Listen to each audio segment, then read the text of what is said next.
the show the establishment warned you about. And welcome back to the Dr. Tommy Show. I am here with my special guest, Dr. David Buethe. And before we get to that, though, we want to tell you about our wonderful sponsor, Atlas MD. Atlas MD is the preeminent medical software for membership medicine practices, whether that is your direct primary care or concierge medicine practice. Do yourself a favor, go to Dr. Tommy Show, drtommyshow.com, and click on special offer for Atlas MD. If you are a concierge or direct primary care doctor, and then find out how you can start saving time, effort, and also pleasing your patients, and at the same time save $600 off the cover price by getting it free for 2 months. And as I said, I'm here with my good friend, Dr. David Buethe, who is a local urologist in Tampa. Yeah, Tampa, at least a Tampa suburb. We're in Hudson and Brooksville, right. About 35 minutes north of here where your office is in Lutz. Suncoast Urology is our group. There's 4 of us up there. And they do a good job with our patients. We send them there and they get taken care of, whether it's Dr. Buethe or one of his partners, pronto. Anytime. You'll cover everything. We cover urologically. Everything. Yeah, and it's easy to get somebody in. What's one more patient? That's kind of my motto. What's one more patient? And then, we try to make sure that the patients go to somewhere where they can not only be seen in a timely fashion, but also seen by someone who's going to take the time to explain to them what their needs are. And that's one thing is that we struggle with in medicine is finding doctors who will take the time to talk to a patient. Sure. Well, it's getting harder and harder. There's more requirements on you, but I'm sure I'm faulty for taking too much time. That's probably what puts me behind in clinic sometimes. I think my manager has to come in and say, "Hey, you got to go. I know you're talking about their cruise, but yeah, you got to get to going." But anyhow, we have complex problems, and folks are generally a little bit older in our practice. I think the average age on any given day that I see is about 72. And so it takes a little bit of time to kind of explain what's going on, what kind of procedure is going to be taking place to help them out. I remember when we were in medical school, you and I both operated with one of the local doctors in Lakeland, Dr. Wilson. And that seemed like not that long ago, but it was actually a long time ago. I guess it was somewhat. That had to have been about 13 years ago. I'd say it was about 2005, 2004, yeah. 2005. And that is the sole purpose or reason that I got into urology is meeting him and his personality. In fact, I actually have interviewed with his group twice before I landed in my current position. Once before I decided to go on to fellowship at Moffitt Cancer Center. And then again, coming out of fellowship. And it just seemed like it was better for my family to end up here in Hudson and Brooksville where I could be close to my grandparents and folks. But Wilson was great. I remember people were saying, I was saying, well, I think about doing urology. And then people say, what do you want to be around penises all day? It made me second guess myself. Yeah, everyone says that, but I would guess that bladders, kidneys. I would guess that 50% or more of my patients are women. Yeah, because everyone's got kidneys, everyone's got a bladder, everyone's got ureter, everyone gets kidney stones. Mm-hmm. Women are probably, not probably, are a lot more prone to have urinary leakage, whether it be urge incontinence or stress incontinence. So I get a lot of women. Yeah. What about you're in private practice now? Tell us. What is the biggest thing that you see as far as professionally kind of challenges for you? We were talking before the show about MIPS. What is MIPS? That's a good question. What the hell is MIPS? Well, it's an acronym. And to go into the details, I didn't go into that with my hour-and-a-half meeting with my rep today, but a MIPS is effectively a quality measure. I have to document 6 quality measures in order not to be penalized next year in my Medicare reimbursement.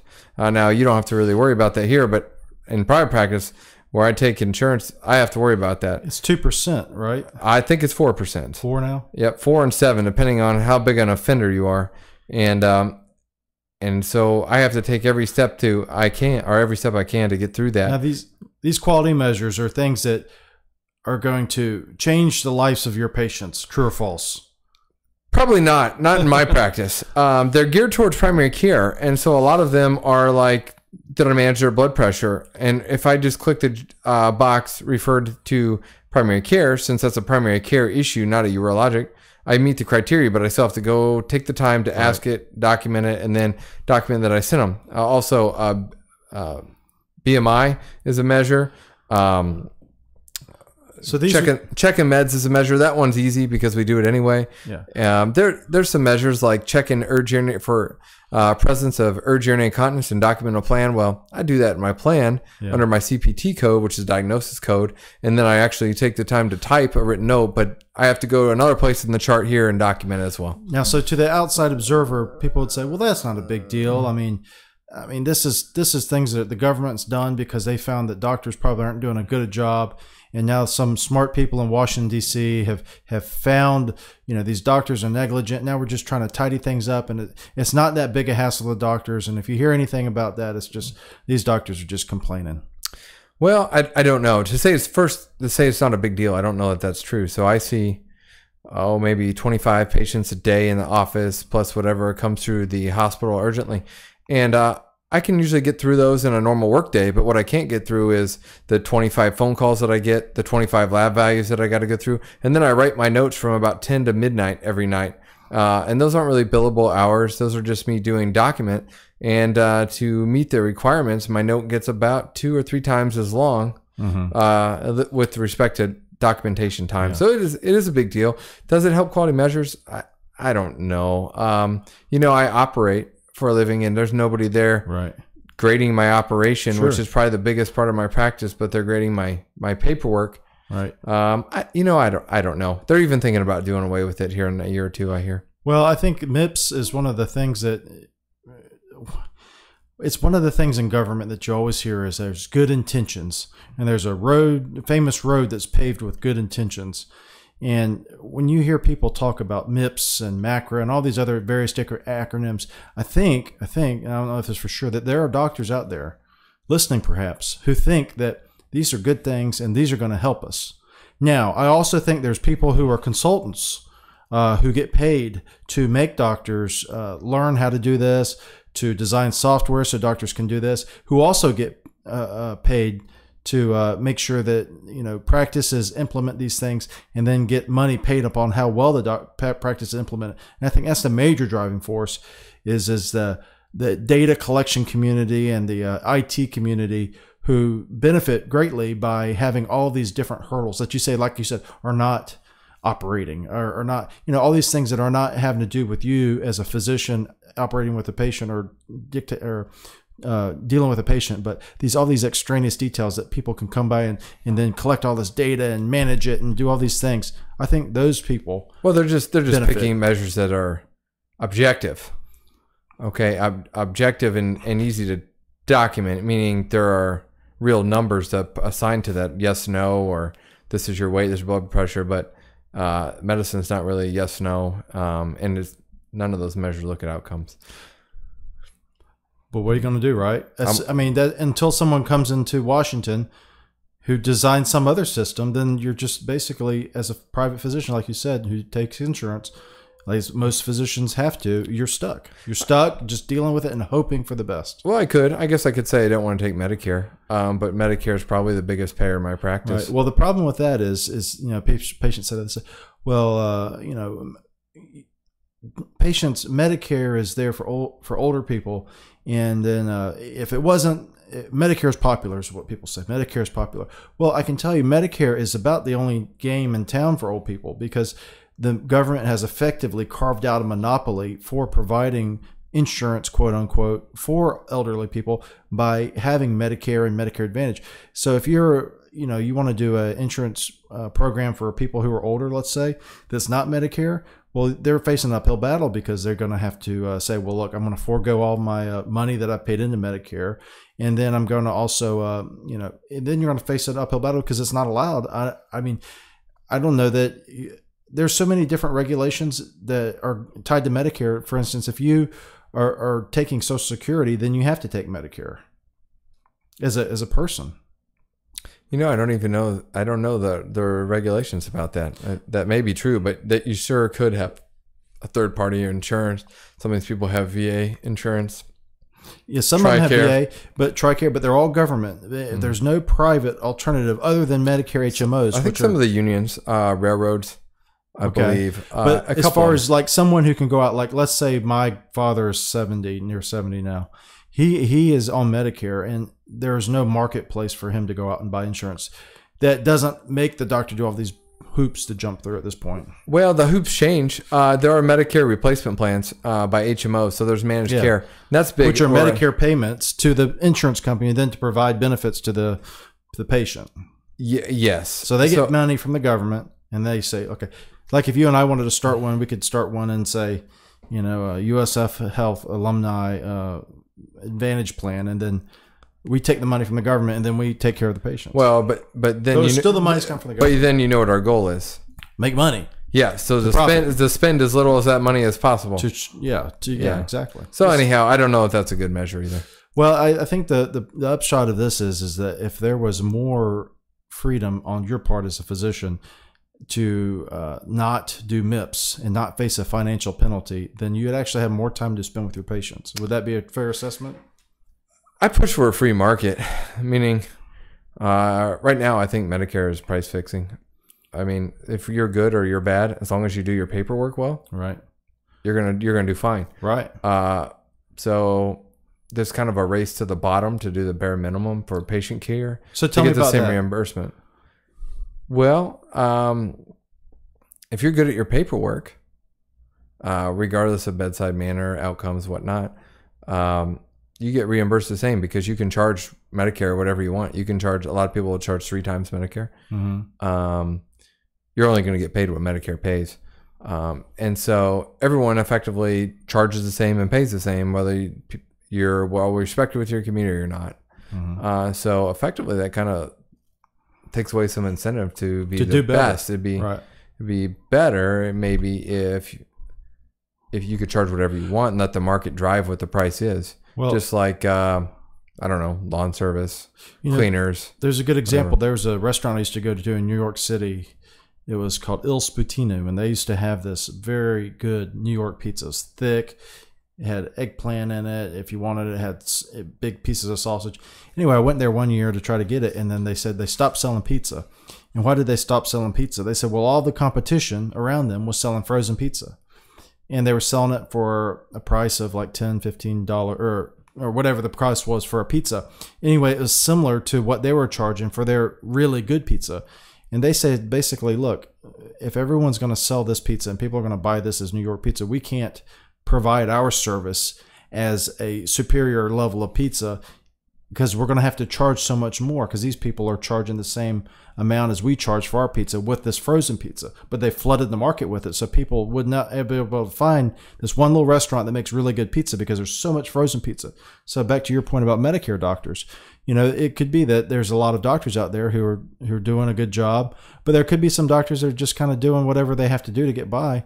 And then there is no real incentive to do unless you want to do it for your own patients. But you're right. There's like a race to the bottom. Just do whatever it takes, get your payment, and go about your day. Yeah, I don't know if we're going to figure this out. I think a free market would help. I don't know how you do that.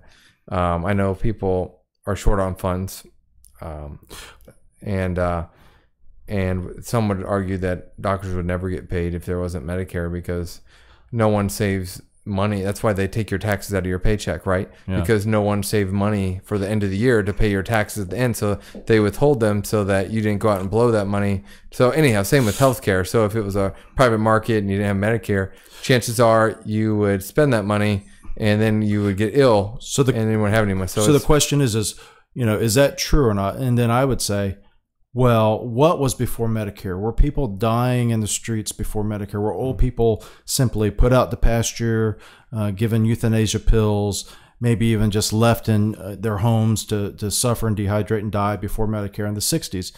No, they weren't. But what happened was there was more money left out of the government's hands for people to do as they wish, whether it's buy private insurance. But the truth is matters that insurance until very recently, at least until after World War II, was not even used for healthcare.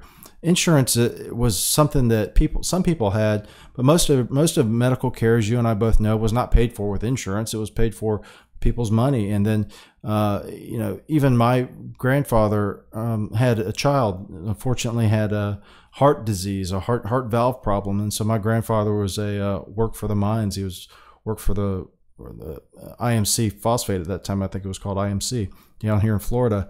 And his wife, my grandmother, was a school teacher.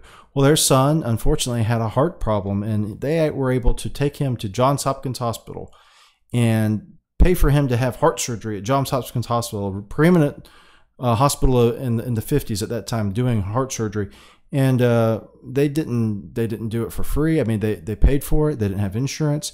And so these are some of the things that Medicare has allowed, is the distortion of the market, to where there is so much expense now that there's so much expense that has been built into the system through things like Medicare and third-party payments that it is unaffordable for medical care. I mean, you couldn't afford to even provide the medical care that you would want to in a free market if we were to just turn over right now in this system. Now, you want to hear something funny? Talk about affordability. All you out there have deductibles on your CAT scans. A lot of times, if you pay cash for that CAT scan, at least in my neck of the woods, if you pay cash, about $100 gets you a CT urogram, something I order a lot, CT abdomen pelvis with delays. The deductible is usually about $300. Exactly. Yeah, we talk about this all the time on, people I follow on Twitter is, you can either pay, you can use your insurance and get the in-network benefit for your MRI and pay $2,000, or you can take money out of your bank account and go down to the local radiology center and get one for $300-something cash. Problem with it is it doesn't apply towards your out-of-pocket for the year. And so people are locked into this cycle of trying to always get this beast off their back, which is their deductible. I doubt most people are meeting their deductibles anymore. I don't know. I think my out-of-pocket max for my family is maybe $12,000 now. We met ours this year because we had a baby. Yeah. So we met $6,000, and this is just for Tracy now. Tracy had a deductible of $6,000, and we planned it perfectly that by the time that we started paying, very shortly after that, she got pregnant. And so it was so that we knew going into it that we were going to have to pay. We did the math between premiums and deductibles. We were going to have to pay about what it cost would be, because we contacted the hospital and the physician to have a uncomplicated cesarean delivery. The reason we went with insurance was for the insurance reason, which is what all insurance should be for, in case there's some unexpected cost. Catastrophic. Right. So let's say, God forbid, something happened in the hospital, had to stay more days. Sure. Had to go to NICU. That's why we went with the insurance plan. But otherwise, the cost would have been the same, which was roughly $12,000. Or something. I will tell you one thing, though. We did get an ultrasound that turned out to be, we paid $1,300 out of pocket for that ultrasound for the baby, and the insurance paid on their end. I think they paid, I forgot how much, but it was a very expensive ultrasound. And back to our point, if that was done with cash, it'd probably be a lot less. That said, as an employee of the University of South Florida, when I was a fellow, we had a baby. My wife and I, Valerie and I, had a baby, and it cost us $100 out of pocket. $100. $100. Thank you, USF. That was fantastic. And that was what it was. Those are pre-ACA days. What year was that? That was probably, my son was born in, what is he, 6 now? It was 2012. Okay. Well, either way, you were isolated from the ACA at that point, because the USF is self-funded. Yes. And so, but yeah, you used to be able to have quote unquote good insurance where you wouldn't have to pay a fortune. There's so much to be said for a properly executed insurance plan. But what we have now is not affordable. And certainly if you're paying $366 a month like Tracy was, or we were for Tracy, and you have a $6,000 deductible, unless you knew they were going to have something expensive, which is hard to predict, like a cesarean delivery, I see zero reason to have that policy. Oh, no, I agree 100%. This year, though, next year in 2019, into this year, there's the mandate penalty becomes zero. Mandate is still on the books. The penalty itself becomes zero. There will be the penalty is not really a penalty. It's a tax. It's a fee. So you have to pay federal income tax. 50% of America doesn't pay federal income tax. So 50% of America can get away with no healthcare insurance. There's no fee or but no I paid. penalty. But yeah, you're right. You're right. Absolutely right. And that's what Mitt Romney got so there's no pilloried for saying that, which is the truth, that 48% of Americans who work do not pay federal income taxes. And he happened to say that at some closed closed private event, and then he just got hammered. He never recovered from that because he wasn't able to even articulate the fact that it actually was true. But yeah, you're right. So a lot of people do not pay the penalty. I did pay the penalty 1 year, and I paid the penalty 1 year, but that goes away though. The mandate goes away. The penalty goes away. They did not, for some reason, remove the penalty from the books, but they made the penalty zero, starting in after 12. It's probably much easier to make a little amendment to the bill rather than to erase it. But one good thing about that is you'll see a proliferation of short-term plans that do not offer benefits that I don't need, such as medication payment. I don't want that. I don't want payment for doctor visits. I don't want payment for medications. I just want payment for my needs above, let's say, hospitalization, right? Trauma, and that's what a short-term policy will allow legally for greater than. So tell me about short-term policies, because I'm not real familiar. Okay, so a short-term health policy is what you can buy now under the ACA for 3 months only. Okay. And a short-term policy does not have to abide by the ACA rules. So you can buy a policy that has a bunch of bells and whistles, but you can also buy a policy that has very few things, and what some of these politicians like Chuck Schumer call crap insurance, junk insurance, because they don't pay for your doctor visit. They don't pay for your prescriptions. They don't pay for your x-rays even. But a lot of people will want this because they would say, look, like you and I were both discussing, if I need an MRI, I'll go get one for $350. My medicines I can get for free at Publix. $350 is only 1 month premium. Right. Not even. Right. So these short-term policies do not have to abide by the ACA rules. So what happened was Donald Trump wrote an executive order recently that is supposed to take effect, I think it's October 1st, that says, look, not only are short-term policies legal for greater than 3 months, which is what they're limited to now by the ACA, you can buy them for up to a year. You can renew them for 36 months. So this is basically telling insurance companies, hey, you're going to have a bigger market now. We're going to give you more freedom. It'd be like if you had people saying, look, you can sell popsicles, but you're only going to be able to sell grape. Or you're only able to sell them at Sam's Club, like 100 at a time, but you can't sell 3. Right. Now you're saying, look, anybody can sell popsicles. You can sell chocolate. You can sell grape. Have at it. And back to our free market. Boom. So you will see that come in 2019. That is bad news for some people who want the government in charge of everything because of the cudgel that you have as the government. When you're in charge of everything, you can then make people bend to your will and do the things like, once you have once the government's in charge of health insurance, which is basically prepaid health plans, they can become in charge of everything. And that's what this is biting against or fighting against. Well, we can't really do this. We have a huge debt. What are we? How many trillions are we in debt? 20. Now? 20 trillion. And now I heard Trump's new tax cut plan. While the economy is booming, they're still like 80 billion short of the revenues they would have made last year because of the corporate tax cuts. So they paid 80 billion less in taxes corporations did this year. So, we are still in a deficit. So where are we going to pay for this? And then if we get Medicare for everyone, that's what did I say here? $43 billion that would cost. I believe that's we did a podcast on it last week. I think it was 43 billion. It's a lot more money than we could confiscate if we confiscated all the wealth. You got it. But I can tell you, back to your cut about the tax cuts, the tax cuts will have a lag effect. Because if you get a tax cut, you're going to be able to spend more money in the economy, which will actually, in the long run, generate more tax revenue. I didn't personally get a tax cut. It probably hurt me in general. But not the corporate tax cut. Yeah. But the... I'm talking personally. Yeah. Yeah. Personal tax cuts, you did get a personal tax cut. Not really. If you play by the old rules, you maximize your mortgage, take your mortgage interest deduction, and they lowered that rate, so that hurts. The rules were set in place before, at least I was playing by the old rules, and they changed on us, so, that doesn't work out. And personally, I think it's actually going to be hurtful, not beneficial. But I do think for you, yes. Yeah, and there was some people that were injured by that because of the mortgage. Like you said, the mortgage deduction, because they said, if you can deduct your mortgage if it's this much, but if it's this much, you can't. Which is back to the class warfare type of thing, because they're saying, look, we agree that mortgages should be deductible because it's your house, but only if it's your house and your house is not that cool.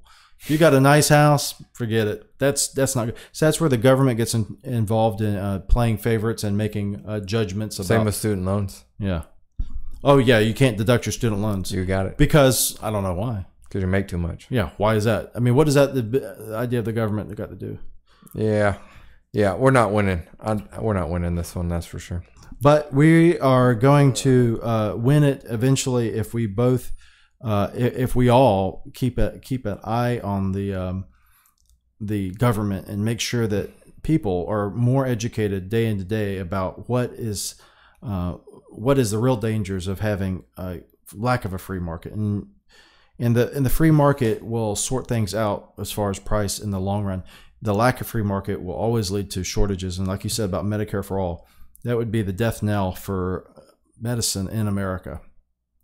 Well, I think it'd be tough. Everyone doesn't have skin in the game. It's hard to have people kind of follow the lead or follow the program if they don't have any skin in the game, so to speak. Well, there's no reason. I mean, if you know that no matter what, your health care is going to be paid for, and you are of the inclination already not to take care of yourself, then there's really no reason, no incentive to continue to try to be healthy. A lot of people try to be healthy so they can get off medications. Not only because they don't like medications, but because they're expensive. I did find out this. I right now have a Humana plan, a Humana PPO plan through my business, and I get a break for checking into the gym every night. There you go. Yeah, I've never heard of this, but I just check in on my phone, and I get a break on my premium. So thanks, Humana. I already go there. Well, Dave, thank you for coming, Dr. Buethe. What is your office website so we can get in touch with you if people need to find out? SuncoastUrology.com. SuncoastUrology.com. Yeah. Dr. David Buethe, urologic oncologist here in Brooksville. If you're listening to this and you want to find out more about the Dr. Tommy Show, go to drtommyshow.com. If you want to find out more about our practice, go to Dr. Tommy, DOCTOR, Tommy.com. And we are going to close out with Junior Kimbrough. This is Meet Me in the City. Thank you all for joining us. Until next time, bye-bye.